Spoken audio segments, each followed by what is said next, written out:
Hello, I'm Hal Lublin. And I'm Mark Gagliardi. Since the dawn of humanity, one issue has gone unsettled. With the fate of the world in the balance, we're here to settle, once and for all, Best Fantastic Four member, for real. With a shocking surprise guest. That's right. Don't worry, everyone. We got this. Podcasts should have a theme song. Podcasts should not have a theme song. Yes, they should. No, they shouldn't. They sound good. Yeah, but people are just going to skip past it.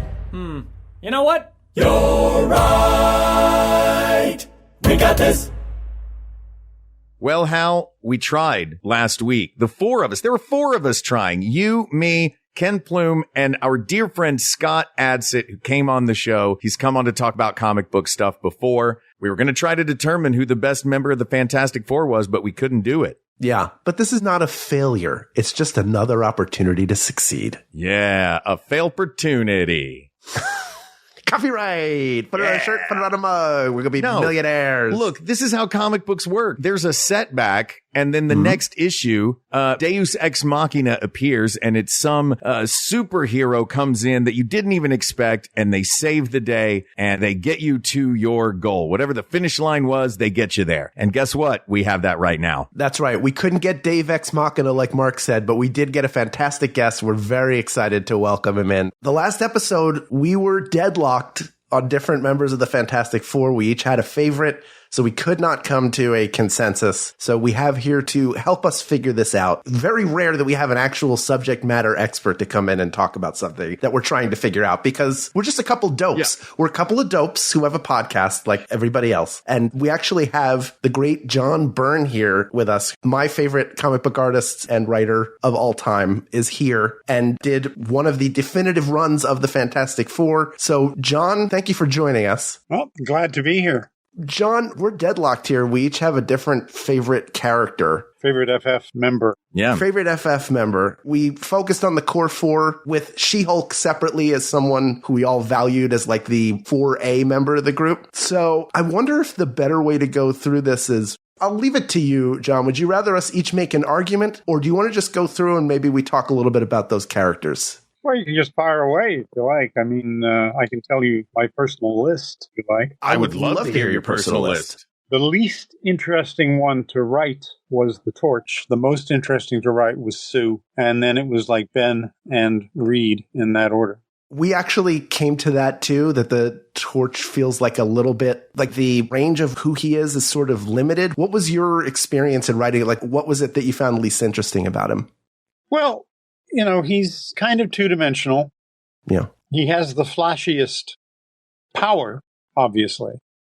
And you can get some pretty spectacular special effects out of him. But it's hard, it was for me anyway, it was hard to develop any kind of real 3D background character with him without straying too far from what was already there. And I always try to stay on model.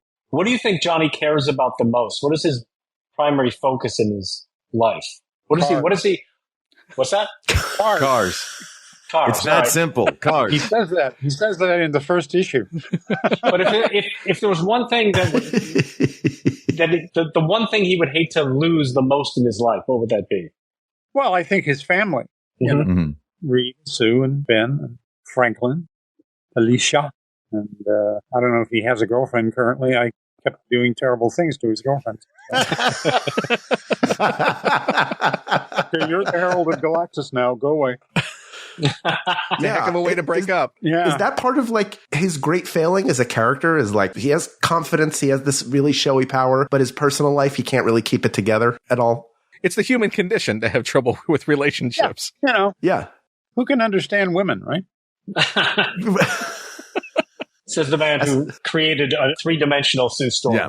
Well, that was perhaps my greatest triumph on the book, was to take Sue, who nobody ever got, and without altering her, make her three-dimensional. And that's an important thing for you, I think, hearing you talk and reading what you've written, is you can't betray the past, but you can just build on it. Yeah. And not be embarrassed about the origins of things, but embrace them and make them work for a modern audience. You know, it's just a case of saying, well, if that doesn't work anymore, don't reference it. You don't have to explain away.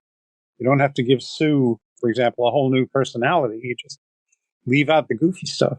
And also really enjoyed you focusing on evolving characters rather than replacing them or characterizations.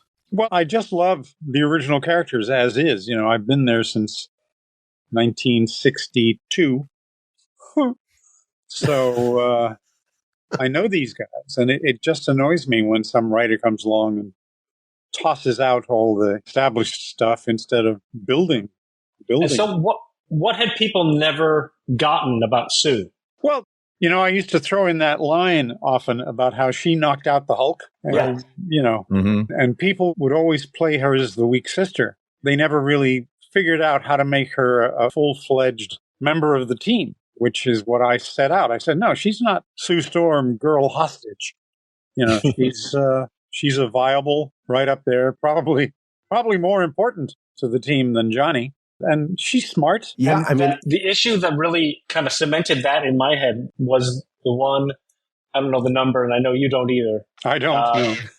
But it's when there was an intruder in the Baxter building, the long-haired, blonde, Jesus-like man who showed up, and it was Sue trying to figure out that situation. And that was just, I thought that was some of the best writing I'd ever seen, and the art was incredible. Thank you. But that's when Sue really gelled in my head. Well, that's one I remember fondly. I do remember the sort of fake Barbara Walters character that I had interview her. Oh, right, yeah. You know, and Sue just cut her to pieces. And that was one of the first times she did her little, well, I did knock out the Hulk. Yeah, because the interviewer was essentially saying what a lot of the fandom was saying, which is you're kind of the least important person in the group. Yeah. And with there's poise and grace, she said, no, you're wrong. Stan and Jack had done that. They'd done a day in the life of the FF half issue. They brought up the FF's fans writing in and saying, well, Sue's useless. And Reed had this whole point about how Abraham Lincoln admired his mother. Would you say his mother was useless? Well, that's a bit of a stretch, but why don't we just make her not useless? And of course, giving her more than just, and only in comics can you say just invisibility, really expanded her and made her more to reckon with. What do you think it was, what that you gave her, what interested you about her to spark on to give her more? Well, the fact that she was such a blank slate was, to a writer, that's immediately intriguing. What can I do that doesn't change her, that makes her more, but doesn't turn her into somebody else? Yeah, I mean, the beauty in how that played out is to read it, you go like, well, of course, this makes sense. It's a logical path. Like, we have all collectively as fans overlooked this character who may be the most powerful of all of them, is certainly emotionally the most aware and intelligent. Like, we discussed her as sort of the glue for the team. Like, very much. You take her out and they fall apart. Very much. That's why I took the Thing out and not Sue. There you go. Now, was that a decision you made to take the Thing out? I know he stayed on the Beyonder planet. Yeah. Was that a marketing decision or was that your decision? That was my decision. I was writing both books, the FF and Marvel 2-in-1, which became The Thing. And I realized that a good Thing story is a good Fantastic Four story. So I thought, let's leave him on the Beyonder planet where he can have some odd adventures of his own. And also I get to, bring in She-Hulk, which was a lot of fun. How did you decide on She-Hulk? Partly it was because I really liked what Roger Stern had done with her in the Avengers. And I basically called him up and I said, I love what you've done with She-Hulk. I'm stealing her. And so I did. And that became a lot of fun. Yeah, Ben, The Thing was my choice. And part of that, when we were talking just about the difference between Marvel and DC, especially in that early 60s era, is that everything DC felt aspirational and far away. Like you can't be these people, but you can admire them. There's something you find in every Marvel character because of their flaws or just the things that make them human. And for me, as a Jewish kid growing up, I didn't see a lot of Jewish superheroes. So to have Ben Grimm be outwardly Jewish, that's something that's kept me connected to that character you have in a really major way. You have no idea how much I wish I had thought of that. Because it's such a natural to make Ben Jewish. Yeah. Schmuck. Why didn't I do it? God damn. Did you know Jack Kirby? Not well. I'd met him a few times and genuflected appropriately. When I was doing Captain America, I met him and asked him if he had any tips, and he really didn't. He didn't like to tell people how to do it. He liked people to do what they wanted to do. And he said, just make him the best at what he does. But I met Jack twice, once in San Diego and once somewhere else. Where? Yeah, you're not allowed to tell us. What was how close is Jack Kirby to Ben Grimm? I don't think he's all that close, actually. A lot of people say that, Ben is Jack, but they have Brooklyn and they have the Jewishness. But actually, Ben isn't from Brooklyn. Ben is Lower East Jack Side. isn't from Brooklyn. Jack is from Hell's Kitchen. Yeah. So, they're both kind of tough New Yorker guys, and very much a contrast to Reed, for example, very much a contrast to Stan. Stan and Jack is a classic example of the whole being greater than the sum of the parts, because they just did so much stuff, and the rest of us just sit back in awe. Go, oh, sure. Okay, I can do that.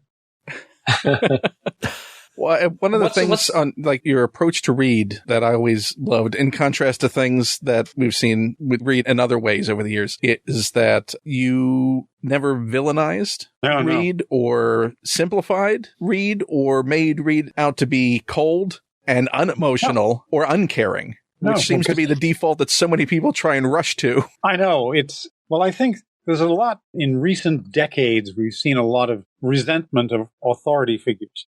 And authority figures always have to be knocked down and dragged down. And so, we find out that Reed planned their flight and all this crap. Oh, can I say crap? Sure. We'll bleep it. So, they say you can't write somebody smarter than yourself. And I, of course, in no way pretend to be as smart as Reed, but I do have encyclopedias in my house. It's like, how tough is this? Reed has to do it on the fly, but I can take 10 days to look it up. So you can write somebody smarter than yourself as long as you're not having to do it instantaneously. So, John, when you took over the book, what did you want to infuse it with that you didn't feel it had? Well, I wanted to get as close back to the early days where, I don't know, we'd gotten to a point where it was kind of too easy to be the Fantastic Four. They just, we beat everybody who comes along. Watch this. And so I liked the idea that to beat Doctor Doom, they had to work at it. To beat Galactus, they really had to work at it. So to get back, that sort of a raw edge, I guess, was what I was after. It had all become very polished. And I'm not really expressing this as well as I could, but... Is it somewhat similar to your approach when you took on Superman as well? Very much. I said I was, with Superman, I was trying to scrape the barnacles off the ship of state because so much crap had accumulated on the character. And I said, one of my pet phrases I've used many times over the years is the guys who created the character probably got it right. And, and with Superman, I mean, he had evolved. I was talking on my website just today about Superman and saying how basically lazy writing caused him to get stronger and faster and bigger and better and blah-de-blah. And the curious irony, I guess that's the word of that, was the stronger Superman became, the more powerful Superman became, the weaker Kryptonians had to become. Because originally, they'd all had his powers. The first time we see Jor-El, he's leaping over the cities to go and visit Lara, who's just given birth. And all Krypton brought forth a race of Supermen. But when we get to the point that Superman on his own is flying between stars, you say, well, Kryptonians can't do that, or we don't have a story, right? We don't have a beginning. Yeah, why couldn't they just move their planet further away? Yeah. Well, yeah. Just push it. Well, there was a time when Krypton was in the solar system. Really? No kidding. Yeah. Oh, yeah. There's one or two stories where it's in the solar system. By the time I came to it, it was a giant planet far out in space, and its heavy gravity was why Superman could fly. I never could forget. There was a joke my father used to tell about training in the army where the sergeant would say, 1 leap into the air and remain. Leap. And I say, well, that's Superman, isn't it? 1 leap into the air and remain. A long way. Of course, he started flying in the cartoons because the animators found it kind of tough to. They described him as being an anthropomorphic kangaroo if he was leaping, an eighth of a mile or whatever. And then, of course, it's the funny thing. Once he can fly, being able to leap tall buildings in a single bound isn't really impressive anymore. It's just a lot of remaining. Yeah. So the more powerful they made him, and I wanted to peel away a lot of that. DC wouldn't let me get too much back to basics, but I managed to get within hailing distance. So, well, he's, one of the most important things was sole survivor of the doomed planet Krypton. Yeah. Except for, the bottle city of Kandor with a population of 1 billion. And, Supergirl, Crypto. I love Crypto, but, as I got older, I went, this is kind of, it's like it's for children. Yeah. It's comic book is for kids. As a kid, I loved it. And, I got a letter. I'll never forget. Once I started, I got one letter excoriating me. Did I not understand how important Beppo the Super Monkey was to the mythic? And I said, well, apparently I don't. No. Wow. I would love to have used Crypto, and I did use Crypto in one story, but I would love to have, well, I did use Mixospitalik, but I played him somewhat differently. Played him as the Beyonder. I would love to see that Beppo fan's home, just how it's decorated. It's got to be any bit of just created. And he's got an Etsy store now with, with Beppo bed sheets. Still writing those letters. Beppo still hasn't returned. Still writing them. I also love Streaky. I honestly can't remember ever reading a Beppo story. Right. I remember reading, about Comet, the super horse. Mm-hmm. Yeah. Who's actually a centaur, because that's realistic. And a lot of Crypto stuff. I always loved it when Crypto showed up. Streaky. Yeah, Streaky the cat. Streaky. Yeah. I'm a big Batmite fan, of course. So sure. I like the strange stuff. I mean, this is a super awkward way to reveal it, but Scott, do you want to admit that you wrote the Beppo letter? Yeah. You want to? You're ready to come clean? It was all building to this moment. Well, the thing is, I thank you for the response finally. And I'm upset that Beppo himself has not written me back. I've written maybe 30 letters to the monkey. He's busy typing Hamlet. Is he here? He can type with all 4 limbs. I don't know why he's waiting. Well, we've got another surprise for Scott tonight because here he comes. A number of Beppos and an infinite number of typewriters. Yeah, I was going to say you could bang out Hamlet in 30 minutes. Mark, did you have a Fantastic Four question? I did. Well, you said something that caught me, I think was interesting. You mentioned that you were latching on to something, and with Superman, it was latching on to the notion of him as a sole survivor. I'm curious what it was that you latched on to when you started up with the Fantastic Four, with each of the characters. Was there a nugget that you wanted to use as a starting point? Like, since you said you wanted to not reinvent each of these characters, but take what they had. I like to think that I followed the blueprint as close as humanly possible, that my versions of the characters were pretty much the same as Stan and Jack, because, I pretty much ignore everything after Stan and Jack. Mm-hmm. Although you brought Herbie back. I did bring Herbie back because that was a bit of a challenge. It was like, well, how can I make Herbie not goofy? Yeah. And I don't know how well I succeeded, but it was fun. Watching him explode because Franklin was upset was pretty great. Well, I want to touch on the idea of it being too easy for them for a while, similar to Superman also. Like, they had to work harder to take on Doom, to defeat Galactus. Yeah. What was the key to making it more difficult for them? Well, I mean, it's just a case of scaling everybody back ever so slightly and possibly scaling the villains up ever so slightly. I mean, who did I use? I used Doom, I used Galactus. Diablo, the Hate Monger, But never the Super Skrull. No, I used the Super Skrull in Alpha Flight, but I never got around to using him in, and he's one of my favorite characters, but I never got around to, in fact, what was it? Was it the second Fantastic Four movie with Chris Evans where Johnny gets all the powers? Mm-hmm. And I watched it and I said, well, you just blew away the Super Skrull here. I mean, no reason to ever do the Super Skrull now. Also really established Annihilus as a threat. Annihilus, I think is such a great design. I had to use him. And I did some stuff with the Inhumans. Oh, yeah, I moved him to the moon. Yeah. That was fun. Let's do something useful with the blue area.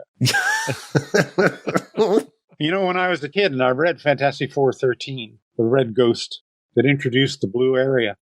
And that night, I went out and looked at the moon, looking for the blue area. And I couldn't find it. And I figured, well, maybe it was only visible from further south than me. Maybe it was only visible from New York. Because, Stan could tell me anything, and I would believe it. Mm. One iconic villain, and I had mentioned earlier in the episode we recorded previously, was that my introduction to you into the Fantastic Four was a secondhand copy of Fantastic Four 258 that was a subscription at the local Naval Hospital's pediatrics ward. And when they recycled the issues, they gave the copies away to one of the employees' kids, who passed it along to the kids in the neighborhood. And that was my first introduction to the Fantastic Four, was a book that the Fantastic Four aren't in. It's a Dr. Doom story. Yeah, the Doom. See, I don't know my numbers. So I actually had it here to show them. So there's a copy of it. Not the one that has stamped "Do not remove from office," which I do still have that original copy. But as far as Doom, and Doom being a way to also define the Fantastic Four, are there any Doom stories that you never felt you got around to? No, I actually think I did. I could have done more, but Doom is one of my favorite characters. I used to say he was the closest to me in the book.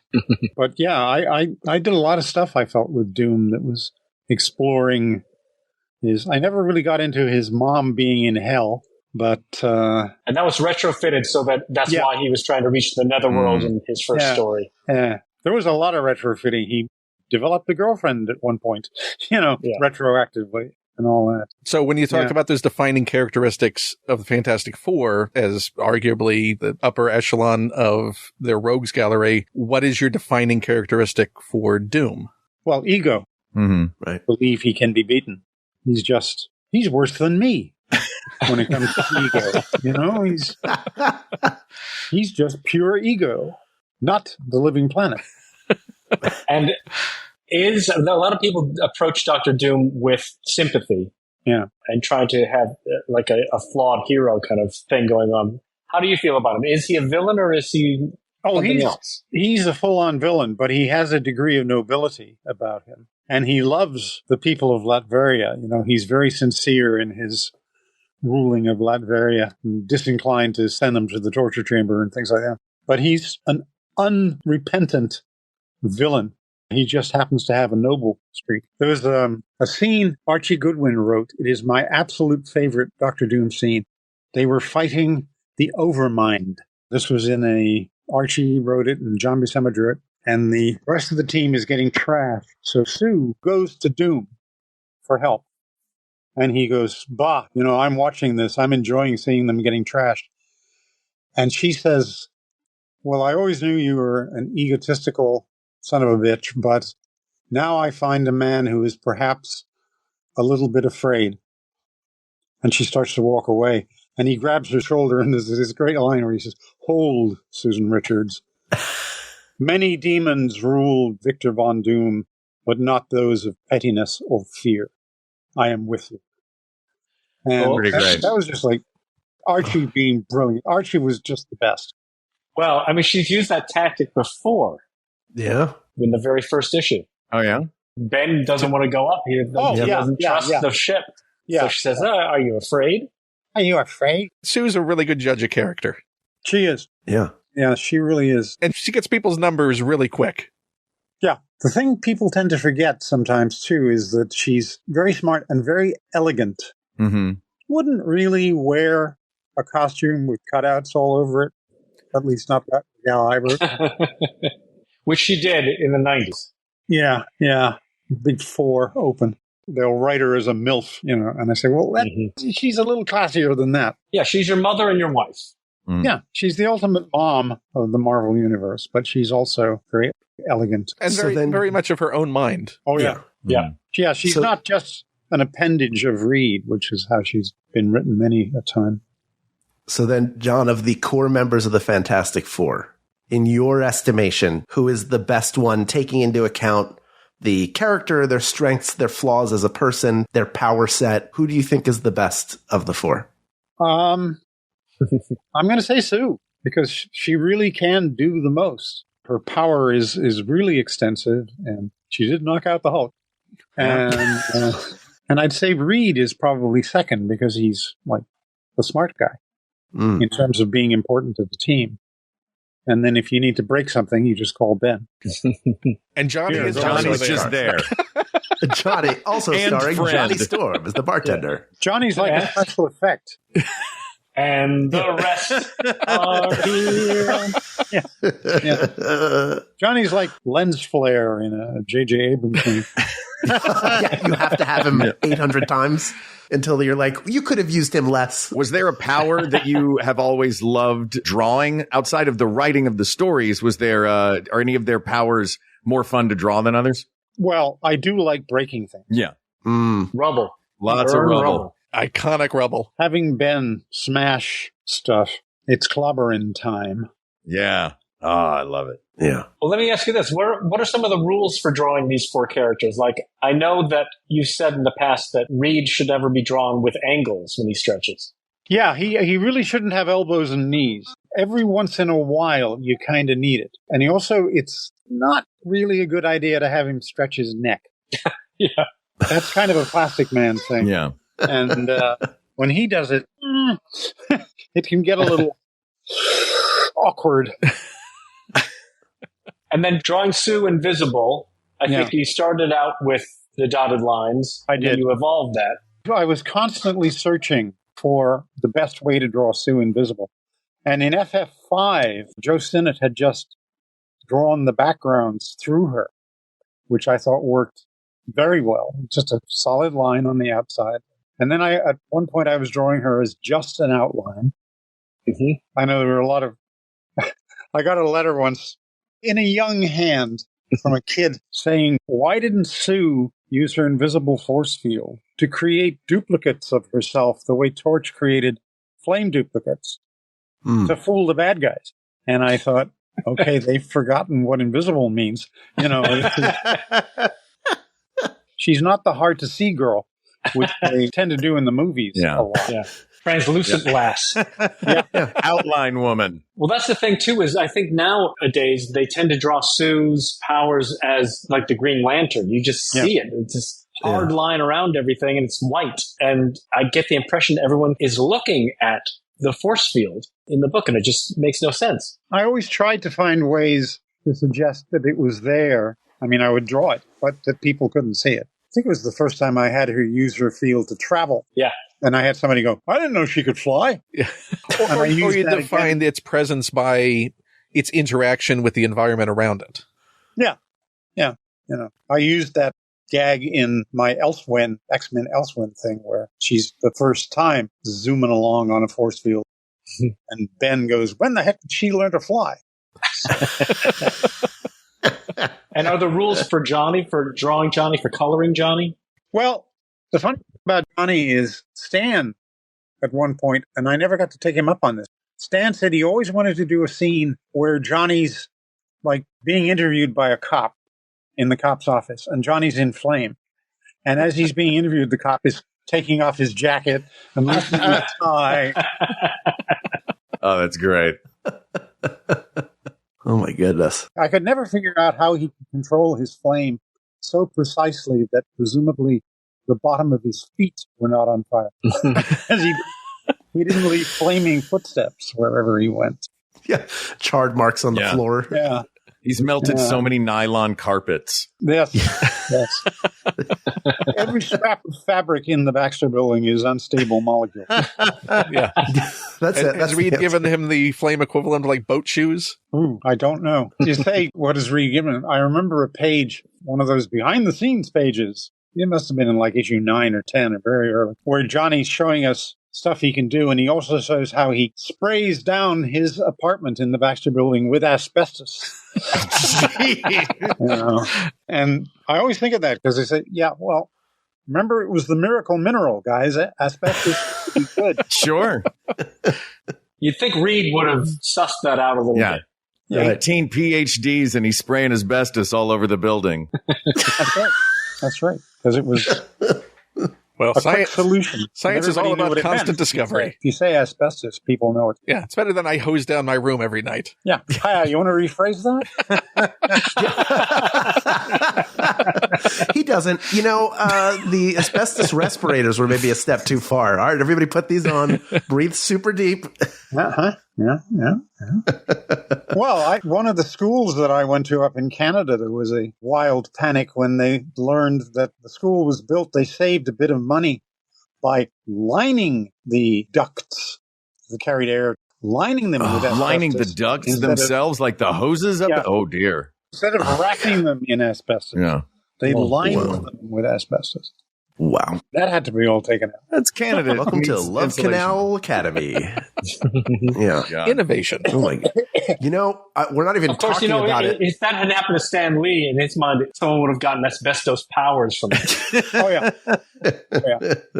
Become much more powerful. Stan's grasp of science.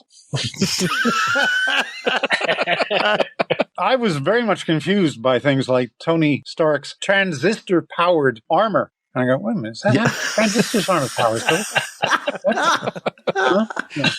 Well, also, Stan is I think, of the school of if you're a scientist in any field, you're a scientist in every field. Yeah, scientist is one job. Roger Stern used to talk about how Hank Pym had a degree in science. Yeah. Oh, boy. Of course, Reed Richards does know everything. So. Yeah, he would have figured it out. Sadly, asbestos is what took the life of Beppo the super monkey. Nobody talks about that. That one guy is going to be upset when he finds out. They lined his spaceship with... Yeah. That is canon. Yeah, they didn't wrap it. They lined it. I mean, it was even worse. They got that flame retardant blanket. They just didn't think at the time what it was made out of. Yeah. That's right. Oh, the gravity of that asbestos from Krypton is a lot heavier than the forces God, here. It makes me think about the blankets Superman's costumes used to be made out of. Yeah. Oh, yeah. Lead blanket. It's the only way they could make sure that all of the superpowered Kryptonians couldn't see his private bits. That's right. That's right. Well, it's like I've gone to war a few times with people who have interpreted Superman's powers incorrectly. There was a story somebody was doing or wanted to do where Superman was causing cancer by using his X-ray vision. And I said, he doesn't fire X-rays out of his eyes. He can see X-rays. If he fired X-rays, he'd have to fly around the other side and intercept them. It's a colloquial expression. It is. Yeah, it's a see-through. I wanted to reveal that it was all basically clairvoyance, not vision at all, but they wouldn't let me do it. Hey, it's John Moe from Depeche Mode. Every week on our show, we have honest, humane conversations with artists, entertainers, and experts about what it's like to live with an interesting mind. I just interviewed Gavin Rossdale from the band Bush. You might be wondering, what would a successful, handsome, popular musician know about mental health? Turns out, lots. All the time we're forced into happy situations, sad situations, challenging situations, happy, sad, challenging. And it just never ends. And why should it? We're just the sum of all these journeys. Check out Depeche Mode with John Moe every Monday at MaximumFun.org or wherever you get your podcasts. Have you been looking for a new podcast all about nerdy pop culture?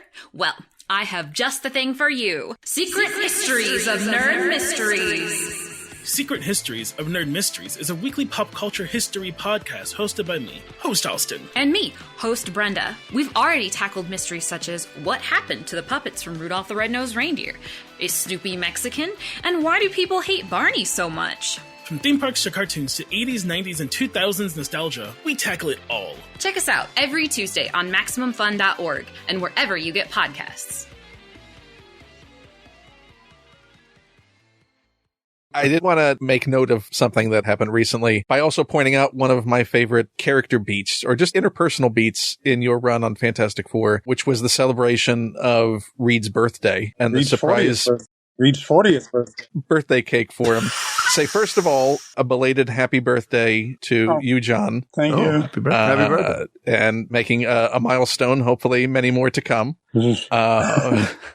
Actuarially, I apparently have 5 years. Many more happy birthdays to come. So in talking about Reed, that really showed, again, that humanity in Reed and how much he cares and how much everyone cares for him, but also showing, that little bit of where his focus diverts attention from those things that people misinterpret as him being cold. What for you is sort of defining aspect of humanizing Reed that people you feel maybe misunderstand about him as a character? Well, he's really, really smart, but that doesn't overwrite every other aspect of his personality, right? He's very loving to his family. He's very caring about humanity in general. He's sort of the opposite of me. Well, you related to Doom. Only according to some editors. Yeah, he's a nice guy. And that's what it all comes down to, really. They're nice guys. He just happens to be the smartest man on Earth. Doom could be if it wasn't for his ego. Speaking of ego. Ego. You are unique in my mind in that you integrated yourself into one of the most important storylines of your run.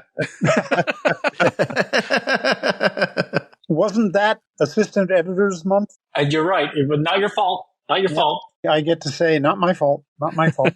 Blame Mike Higgins. You were instrumental in Galactus's trial. Yes. And that issue contains what I consider one of my greatest triumphs, which is how every alien race sees Galactus differently. Yeah, that was great. Which sneakily was my way of explaining that stupid G on his chest when he first showed up. Why would he have a G on his chest, Jack?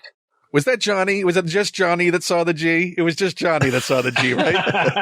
I think Jack put the G there because supposedly Stan's plot for that story was have them fight God. So I think that was Jack's little joke, was to put a G on his chest. And bare thighs, if I'm not mistaken. Yeah, which wrecks my story about how the costume contains all the energy he's absorbed. Of course, he had the very first panel, the last panel of the previous issue. He has what I call his Christmas costume on, because it's all like greens and reds and, it's not the purple and blue that it came. Yeah, and they fix all that when they reprint it. And again, I'm putting it all on Johnny. That's just how Johnny sees him each time. Each time we're getting Johnny saw him with no pants, Johnny saw him with the G. Well, as long as nobody sees him like the new Lego model, the wasp waist. I don't know if you've seen this, but it's based on the movie, but I got to think he doesn't look like that in the movie. No. He's a giant Lego in the movie? That'd be amazing. Yeah, that'd be... okay. I can also say that as a larger man who's worn pants in the summer, that even with shorts, my legs contain about all the energy in the universe. So shorts or pants, Galactus is like again, we see ourselves in these characters. I was building to a scene, the last Galactus story, where in the dim and distant future, everything has died. Entropy has consumed everything. Galactus is all that's left. And he takes off his helmet, and all the energy that he has consumed bursts out of him, and he becomes the Big Bang of the next universe. Wow. I'm so glad you said that, because I went back trying to find that story. I wasn't filed right in my head, and I went to the origin of Galactus, and then it wasn't there. And I was like, I didn't dream this. No. It was you. Well, the origin, the actual original origin, there's some kind of weird disease that's killing everything, and Galactus, or Galen, escapes it. And I redefined the disease as being entropy. It was the end of that universe. And then he escapes into the next universe and ultimately becomes the Big Bang of this universe. I also had a side story where Dr. Doom steals all of Galactus's powers totally, completely, and thinks he's going to be the most powerful being in the universe. I know he'd stolen the powers before, but this was even more. And he becomes Galactus. So in my head, I had a shot of, here's Galactus with his back to the camera, and he turns, and he has Doom's face, Doom's mask, because Doom has actually become Galactus. Wow. That was never written or printed? Never got around to it. It's my old joke. I have a square to it, but what did I just do? I lost you. Galactus, the Hidden Years. Yeah. Well, what's weird is we had talked about that Hasbro, that big HasLab Galactus, when we talked the other day, the big figure behind me, comes with a swappable head of a Dr. Doom head. Oh. Really? So somebody at some point did some variation of Doom becoming Galactus. Well, So now you know your figure exists. It seems like everything I've ever said has eventually ended up somewhere. Don't say that out loud, or somebody will do it. I mean, it's like you wield godlike power when you said earlier, like, what do I do with these guys? I'm going to put them on the moon. Yeah. But you're talking about the trial of Galactus and me bringing up that issue with Dr. Doom as an interlude without the Fantastic Four reminded me that the previous issue was also an issue without Fantastic Four, which was Galactus consuming the Skrull homeworld. Oh, yeah. So you had back-to-back issues, pretty much sans the title characters of the book. I think there was some Fantastic Four in the Galactus issue, wasn't there? Very slight. None in the Doom issue. Was there ever any pushback or editorial concern about that? Nope. Who was your editor-in-chief at that point? Was that Shooter? That was Shooter, yeah. And the editor on the book, was that Mike Carlin at the time? Yes, I think so, yes. Oh, no, wait. When I did that story, when I did Moving Them to the Moon, I think that might have been Carl Potts. Because we went through a period of editor of the month until it landed on a guy I had no chemistry with, and then it stayed. And finally, it moved on to Carlin, and things started to work. But, yeah. This is a little inside baseball, but what does an editor do that prevents you from doing your job when you don't mix together well?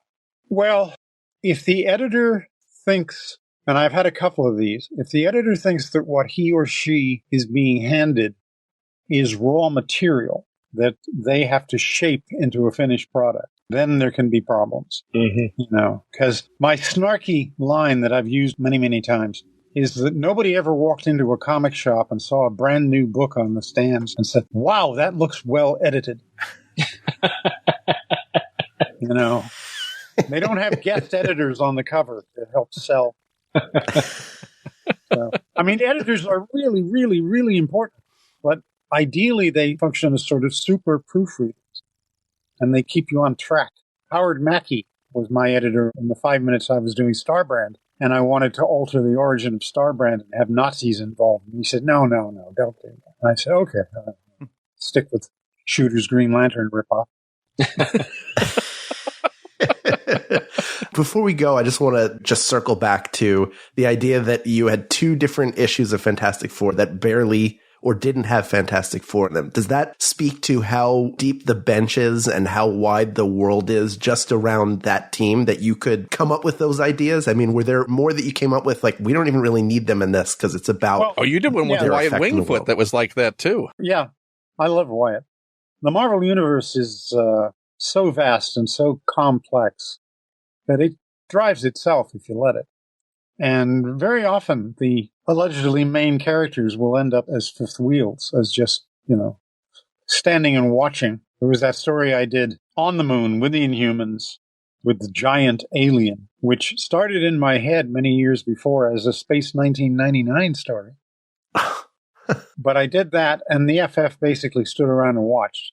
And then, of course, it all turned out to be an illusion. But sometimes the heroes take the role of the audience and can't really participate. Like Hal and Mark tonight. Yeah. Which I am here for 100%. Yeah, that's a flame version of Mark that he projected. He's in the other room eating dinner. People of the world, we had to figure out the best member of the Fantastic Four. The four fantastic people that came together to do it couldn't get it done. So we had to go to the master, John Byrne, who helped us determine that Sue Storm, the Invisible Woman, is the best member of the Fantastic Four. That is asked and answered for all time. Can I make one caveat? After you stated that, I just don't. Not even a caveat. I just want to make an observation. Answered.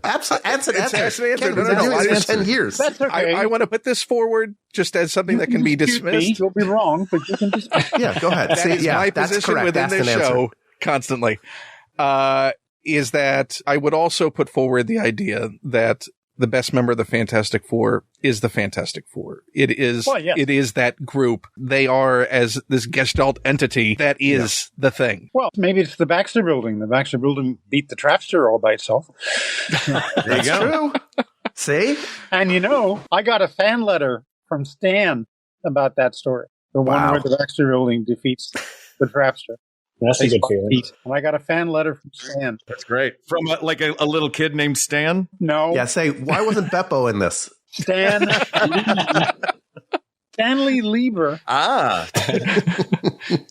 Number one Beppo Stanley fan. Lieber. So that was a hoot and a half. Is that a letter you still have in your archives? Oh, yeah.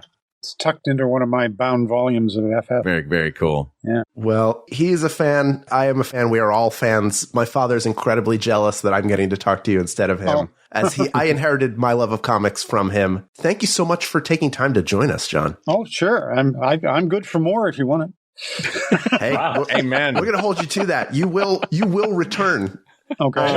John will talk about Star Trek forever. I know that. Yes. We have a lot of input for we that. have a lot of Star Trek stuff we haven't That's done true. yet, so we'll have to have you back for that. Is there anything you would like to promote that you have going on right now? Anything you want people to see, read, or visit? The floor is There yours. is something I would dearly love to promote, but it's top secret at the moment. I love that. Where can people follow you? Well, they can follow me on my website, byrnerobotics.com. A lot of people don't. I always find it fascinating that fans go to all these other websites like John Byrne Says and whatnot to find out what John Byrne said. And I said, well, if you come to my website, you can actually ask me what I said and ask your personal questions. And I have no reason to lie. You know? But then it can't be filtered through a negative view of you. Right. True. Oh, true. Yeah.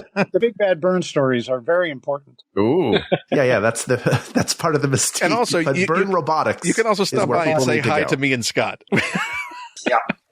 And me too. I will be joining And me too. and All going of on us. and just posting And of about course- Dracula and Beppo. That's it. Let me geek out a moment. You know, the day Mr. Adsit here turned up posting on my website, that was like, oh my God, he's like a TV star. Yeah. And then he invited me to the 30 Rock set, which remains one of the greatest days of my life. Mine too. Very, very cool. Yep. And I always love to tell the story that Jane, now she pronounces it Krakowski? Krakowski. Krakowski, okay, because I grew up in Western Canada where there's a lot of Ukrainians and Polish people, and they would have pronounced it Krakowski. But I had my picture taken with her and Scott, and just as the camera clicked, she dropped her head on my shoulder. Oh, okay. Delightful. Sell my clothes. What you I'm didn't going to notice have- is that Scott did the same. But, yeah. Yeah. No, Scott was Well, just that's standard. photobombing every picture I was in. You know? I want the credit. Well, we are also huge fans of Scott Adsit. Yes. As a performer and as a person. Scott, thank you for coming back, for being part of the tapestry of the show, and for bringing John along. Is there anything you would like to promote, Scott, or anything outside of byrnerobotics.com, which is where you can hang out? That's my main source right now. Of Yeah. entertainment. Sure. So yeah, that's good enough. That's where you're putting all of your thoughts right into, like it's your blog. Yeah. Yeah. Well, I'm not on any social media, so that's where you're going to find me. Perfect. I was There you channel go. surfing the other day, and I came upon this Bill Murray and Melissa, what's her name, movie? McCarthy, and there was a courtroom scene, and the camera panned over, and there was Scott. There he is. Yes. Scott. It's That's my close St. Vincent, and personal I had a larger part before the edit. Oh, well, yeah. Ain't that? Of course. It happens. And Ken Plume, our producer who makes the show happen. Thank you for joining us for this. I know this is a passion of yours. And also, it is your birthday as of this recording. in 2 days, Ken So Plume. happy early birthday to you. This has been a tremendous birthday gift, one that I could never have imagined would happen. I was very content with being 1 degree away via Scott and had late night talks in Atlanta with Scott about John and Fantastic Four numerous times. Well, you do realize you're still 1 degree away, right? I mean, this isn't real. This doesn't count. Emotionally. That's right. Can I also say that my birthday's in November? Well, happy birthday, Thanks, Scott. Thank you. No, not yet. Not yet? No. Okay, well, 90 days. November 90 what? days. November what? I'll save you a November piece of my 26th. cake, Scott. 26th? Thank you. All right. Yeah. We'll be there. 26. Well, this topic is closed, but there are many more topics to discuss. So please reach out to us via email at wegotThisPodcast@gmail.com or Find us on the social media. We are at We Got This Podcast, with the exception of Instagram, where we are at We Got This Show. Thank you to producer and future birthday boy Ken Plume, researcher Kate McManus, graphic designer Uri Kelman, and QA engineer Jen Alba. And thanks, of course, to our musicians, Jonathan Dinerstein and Mike Furman, for our score and theme song, respectively. And thanks to you, the people of the world, for giving us this opportunity, because if not for you listening to the show, we would not get chances like this to talk with our old friends and our new friends about things that we are passionate about. We couldn't do it without you. We wouldn't do it without you. So to you, we say thank you, thank you, thank you. Can I come on and talk about Shakespeare? Oh my gosh, yes. Come on and talk about Shakespeare. Yes. Speaking of things we're passionate about. Oh, good. You pick the day. Oh, yeah. Please. I'm in. Okay, so we're definitely doing Best Shakespeare with John. I love that. Yeah. Before we go, I just want to take a moment for a little show and tell. Scott, you know about this. Talking about the Fantastic Four figures that had come out from Diamond Select. But something that I had to do for it was to repaint them with the black and white, and how much better they look than the blue that they've tried to do. I really don't understand, the movie that they did blue and white, which makes it... It was a weird sort of not picking one lane or the other. Yeah. But rather both the weird lanes. But they also did a thing with your head shape. Yes. The Thing is the most me I've ever seen. It's really...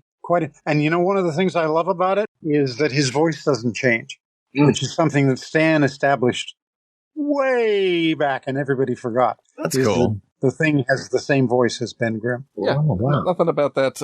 And also the last thing I'll share is a birthday gift from many years ago, which is the only piece of John Byrne art that I own. So I guess this was a piece of art that you did for... That's the sketch I did for Randy Bowen for a potential Fantastic Four statue. Yeah. Oh, wow. Cool. Which was a surprise. My friend at San Diego Comic-Con 10 years ago now, I remarked on, wow, that'd be swell to have. And when I was not looking, he ran back and bought it as a gift. Nice. That's very sweet. Very nice. So one day, hopefully someone will realize these statues and it'll be a thing. Let me tell you a quick Randy Bowen story. He told me that when they did the MODOK statue, he really, really, really wanted to make it a cookie jar. Oh, that's so good. He's made to be either a cookie jar or a gumball dispenser. Which is why in the X-Wen thing, I have Kitty refer to MODOK as a big cookie jar. That was my Into Marvel. I played MODOK for a Marvel podcast a few years ago for the Squirrel Girl podcast. Hell yeah. Which was very exciting. Well, this has been an absolute pleasure and delight. Did I actually get through all this without offending you guys? I mean, come on. You were fantastic. You have to try harder next time. I'm disappointed, John. Yeah, seriously. We'll do it again. When you come on for Shakespeare, we'll just make sure everything you say offends us. Because it didn't happen today, but I'm rooting for you. Just wait till you see Mark's umbrage. Oh, yeah. My whole point on Shakespeare is that they weren't written by that guy from Stratford. Oh, all right. Oh. Johnson, Marlowe, Sir Walter Raleigh. Edward de Vere. Edward de Vere. 17th Earl of Oxford. Gotcha. I love this. Who's the best Shakespeare? Who's the best? Turns out de Vere. That'll be it. Edward de Vere. Yeah. Edward de Vere. That'll be your debate. That or Joseph Fiennes. Yeah. One of the two. Who plays him best? Well, John, I will drop you a line then to coordinate when we can record that episode. Well, you don't actually have to do that. Absolutely love to have you back. I have never known Mark and Hal to ever extend an invite they were not serious about. No, so 100%. Absolutely. I'd be delighted to do it. I love talking about comics and me. Perfect. Great. We love talking about you too, so thank you. Yeah. Yeah, thank This you. is awesome. And Scott, you'll be back. You'll be back. All right. Thanks, Thank you, guys. John. Thank Bye, you, everybody. Scott. Thanks, Scott. I just want to add before we go that at San Diego Comic-Con, it was just announced that the Marvel Arts imprint of Abrams will be releasing all 32 issues of John Byrne's X-Men Elsewhen project, which he wrote and drew just for fun and released on his website a few years back, and as him picking up from where he left off on the X-Men book nearly 50 years ago. Abrams is going to be releasing all 32 issues of that across 3 deluxe hardcover volumes next year. They're going to be fully inked, colored, relettered. It's going to be a beautiful presentation, and that comes out starting next April, which for fans of John Byrne and the X-Men is pretty darn cool to have these officially released. So keep an eye out for those. For Hal Loveland, I'm Mark Gagliardi. For Mark Gagliardi, I'm Hal Lublin, and don't worry, everybody. We got this. We got this. Maximum Fun, a worker-owned network of artist-owned shows, supported directly by you.